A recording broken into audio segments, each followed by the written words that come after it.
So in this video, I'll be trying to solve the following question. Let T be a linear operator on a vector space V, okay? And let X be an eigenvector of T corresponding to the eigenvalue lambda. For any positive integer m, prove that X is an eigenvector of T to the m corresponding to the eigenvalue lambda to the m. So yeah, I know this is actually quite a long-winded question, and so what I'm going to try to do, I'm going to try to sort of put it into smaller pieces, sort of analyze each sentence. So before starting this video, you're going to need to have some sort of idea of what an eigenvector is, and hopefully what an induction proof is, because that's what I'm going to use to prove this statement. Okay, so I'm just going to give you two quick recalls. So let me recall, recall number one. Okay, so recall number one is, so we say X is an eigenvector of the transformation T with a corresponding eigenvalue lambda if T of X is equal to lambda X. Okay, so that's the definition of an eigenvector. An eigenvector X is an eigenvector X of T with a corresponding eigenvalue lambda has this form. When you apply X to it, then you can actually express the transformation by a constant lambda. So lambda belongs to the real numbers times X. Okay, so it's just the transformation is just a multiple of X. So that's my first recall. And my second recall 2, is about induction. Okay, induction. So very quickly, induction has two steps. The first step is the base case, okay, and the second step is the inductive step. I'm not going to go in detail of inductive step. I'm going to go into detail of what each step is, because I've done that in previous videos. So let me just go ahead and sort of try to start analyzing this sentence, this paragraph of a question. So the first sentence reads, let T be a linear operator on a vector space V, and let X be an eigenvector of T corresponding to the eigenvalue lambda. Okay, well, so all of this thing is basically just what you're given, right? So let me zoom out a bit.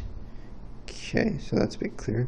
So now, what you're given, okay, so what you're given is that T is a linear operator. Remember from linear transformation, this is a linear operator on a vector space V. That just means that T maps V to V. That's all. That's it. That's all it means. And then we have, and let X be an eigenvector of T corresponding to the eigenvalue lambda, meaning that T of X is equal to lambda X. Okay, so this is all that's given. And now what we are to prove that for any positive integer m, prove that X is an eigenvector of T to the m corresponding to the eigenvalue lambda to the m. In other words, what I want to show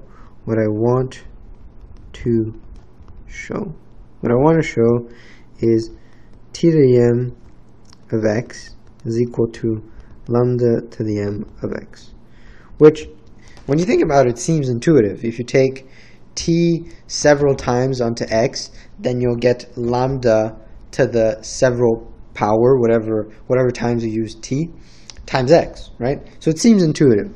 And so the way to prove this is by induction. That's the easiest and simplest way of proving this thoroughly and adequately. Okay, so what I need is an induction proof. So proof by induction. So in a proof by induction, my first step is the base case, or base step. So base case. So in the question, the base case seems to be, so it says for any positive integer m.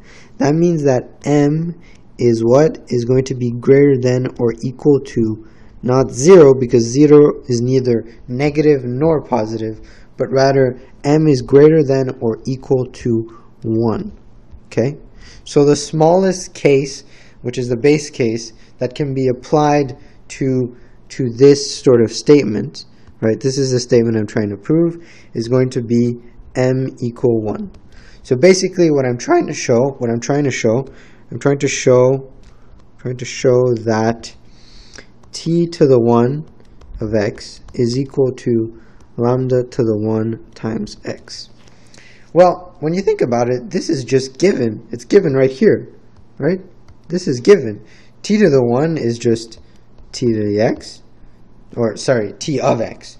T to the 1 of x is just t of x, and lambda to the 1 is just lambda times x. So that's given. We know that's true, okay? So true by our assumptions. Assumptions which are given in the question, right? So that's all I need to do for my base case. I'm done. There's nothing more to do because it's already given in the question. Now the harder part is the inductive step, right? So inductive step. So in my inductive step, I assume that the statement is true m for m times, and I want to prove for m plus 1 times, okay? So I'm going to write it here, assume m times, okay? So what I'm assuming that that t to the m of x is equal to lambda m times x, right? So I assume that this is true. I assume, whoops, sorry about that. I assume that this is true. So true by assumption. Well, let me just write it fully. Assumption. Okay. So now my goal is to prove that t to the m plus 1 of x is equal to lambda to the m plus 1 times x. Okay. Okay, so let's see how we can do this. Well, what I would do in this situation, I would actually go back to my assumption. So let's start with my assumption, okay? So I have t to the m of x and lambda to the m of x. Okay? So what I'm going to do, and this is the fundamental part of my proof. This is the crucial part of my proof. I'm going to, sorry about that.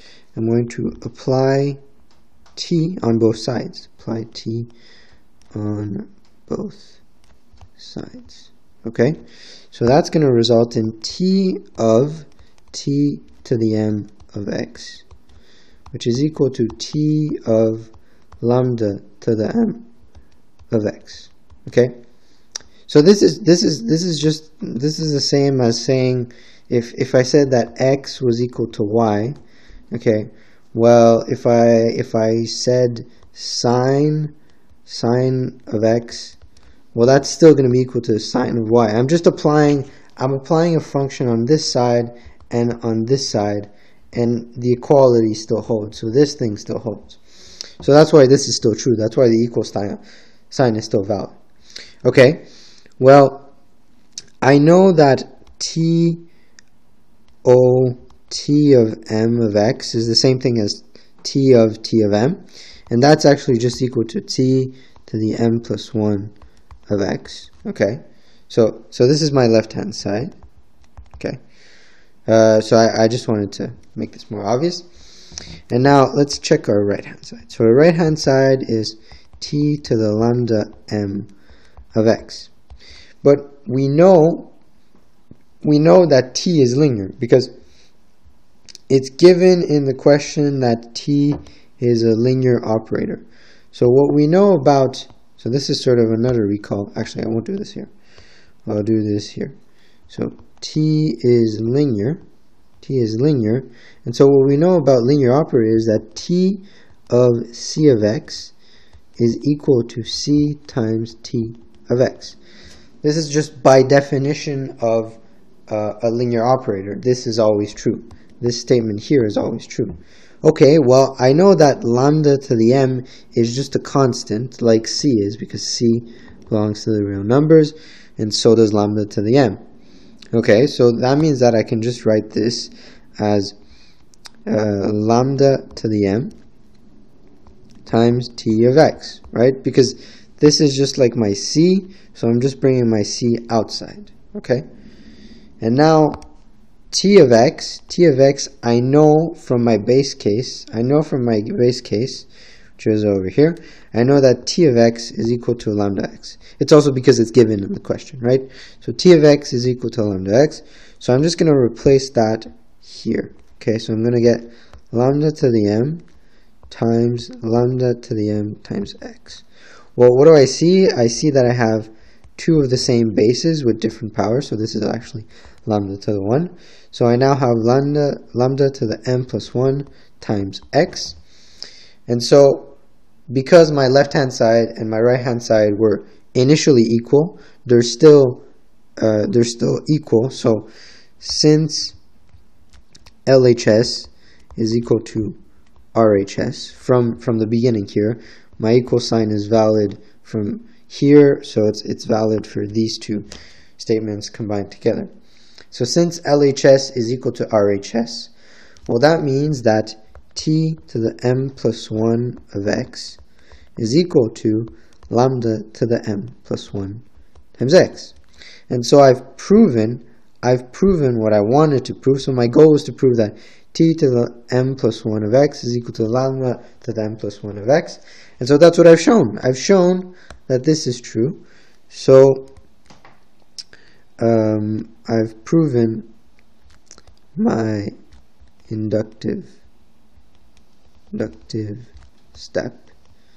And so, therefore, by mathematical induction, I can conclude that t to the m of x is equal to lambda to the m times x. And that's a proof by induction applied to linear algebra and to eigenvectors and eigenvalues.